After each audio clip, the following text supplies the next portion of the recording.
Sabe, existe um lugar no Oriente Médio que decidiu fazer as coisas de um jeito diferente. Em vez de correr para construir arranha-céus, eles resolveram buscar a própria alma. E é para essa joia escondida que a gente vai hoje, o Sultanato de Omã. Então, essa é a chave para entender Omã. Pensa bem, numa região que é praticamente obcecada pela modernidade, o país tomou uma decisão muito consciente. Enquanto todo mundo ao redor construía para o céu, Omã olhou para dentro, sabe? Para preservar o que faz dele, bem, Omã. E para a gente entender essa escolha na prática, a primeira parada tem que ser a capital, Mascate. Mascate não é uma cidade de extremos, muito pelo contrário. É quase um estudo sobre equilíbrio. É um lugar onde o passado e o presente não brigam, eles conversam. É ali que essa filosofia de Omã fica clara, sabe? A gente vê com os próprios olhos. Olha só que interessante. A grande mesquita do Sultão Qaboos, por exemplo, é super moderna, mas o design dela é puramente Omani. Lá dentro tem um dos maiores tapetes persas do mundo, feito à mão por 600 mulheres. Do lado você tem a Royal Opera House, um lugar de cultura global. E a poucos minutos dali, o Soque de Matra, que existe há séculos, com aquele cheiro de especiarias e incenso no ar. Viu só? Modernidade e tradição não estão em conflito aqui. Elas vivem em harmonia. Mas claro, a alma de Omã não está só nas cidades. Para entender de verdade, a gente precisa sair da capital. A gente precisa explorar uma terra de contrastes, assim, chocantes mesmo, onde a própria paisagem foi moldando o povo por milênios. A gente começa por Sur, uma cidade costeira que tem uma curiosidade. É onde o sol nasce primeiro em todo o mundo árabe. Durante séculos, os estaleiros de lá construíram os daus, sabe? Aqueles veleiros que iam até a Índia, até a África Oriental. Isso fez de Omã uma potência marítima. E o eco dessa história, ele ainda está por toda parte nas ruas de Sur. Aí a gente deixa o mar para trás e, de repente, mergulha no silêncio do deserto. É outro mundo. A vida aqui tem um ritmo completamente diferente. É o território dos beduínos, um povo cuja cultura nômade e, nossa, que resiliência, foram forjadas por séculos debaixo de um sol implacável. E essa citação aqui, ela diz muito. Pensa só, no mundo onde todo mundo está indo para as cidades, muitos beduínos sentem essa conexão que não dá para quebrar com a terra. Para eles, o deserto não é um lugar vazio do qual se deve fugir. Não, é um lar que oferece paz, que os completa. E a diversidade não para por aí não. A poucas horas de carro do deserto, a paisagem muda, assim, da água para o vinho. A gente sobe para Jabal Ardar, a Montanha Verde. Lá o ar fica fresco e tem aqueles terraços de agricultura agarrados nas encostas a mais de 2.000 metros de altitude. É impressionante. Então, claro, essas paisagens tão diferentes acabaram criando tradições super ricas também. E em Omã, tradição não é coisa de museu, sabe? Ela está gravada na pedra, sim, mas o mais importante é que ela é vivida, todo dia.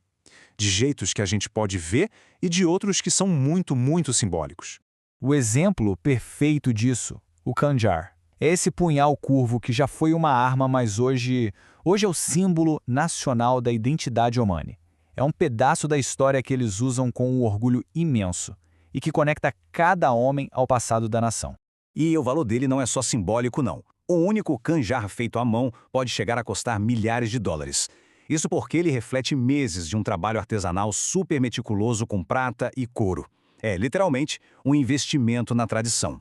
Seguindo essa trilha da tradição, a gente chega em Nizwa, a antiga capital de Omã.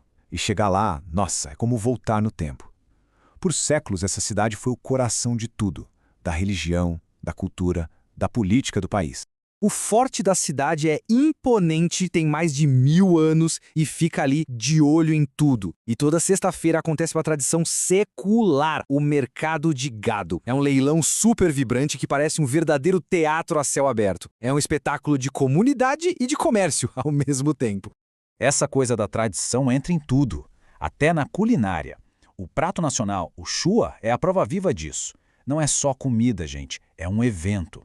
Pega um cordeiro inteiro, marina, enrola em folhas de bananeira e cozinha bem lentamente num forno debaixo da terra por 24 horas. O resultado final é muito mais que uma refeição. É uma celebração da paciência e da vida em comunidade. Agora se preparem para uma virada de 180 graus. A gente vai viajar para o extremo sul de Omã, para a província de Dhofar.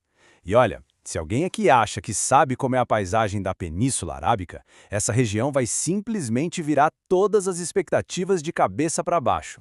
Isso aqui é a grande anomalia climática do Golfo. É o seguinte, enquanto o resto da península está derretendo no calor do verão, de junho a setembro, as monções do Oceano Índico, que eles chamam de Carif, chegam aqui. E aí a paisagem simplesmente explode num verde que você não acredita, com cachoeiras, neblina, vira um paraíso tropical, de verdade.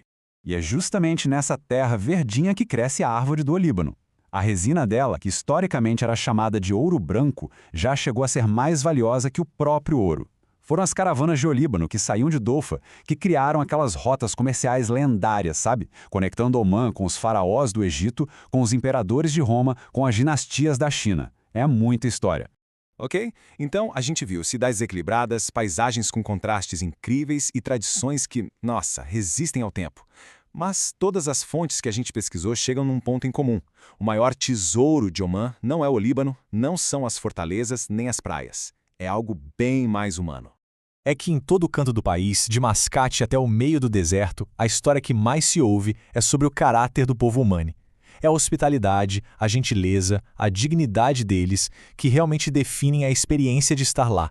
E essa frase, considere esta sua casa, não é só da boca para fora, sabe? Não é formalidade. É uma expressão genuína de hospitalidade que se ouve em todo lugar, do deserto até as montanhas. É a base da cultura deles.